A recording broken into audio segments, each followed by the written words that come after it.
ఒక్క చేప నీళ్ళలో దూకింది. చెప్పక్. రెండు చేపలు నీళ్ళలో దూకింది.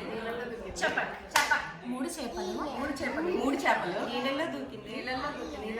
చెప్పక్ చెప్పక్ చెప్పక్. నాలుగు చేపలు నాలుగు చేపలు నీళ్ళలో దూకింది. నీళ్ళలో దూకింది. నీళ్ళలో దూకింది. చెప్పక్. ఐదు చేపలు చెప్పక్ చెప్పక్ చెప్పక్. మూడు చేపలు నీళ్ళలో దూకింది. నీళ్ళలో దూకింది.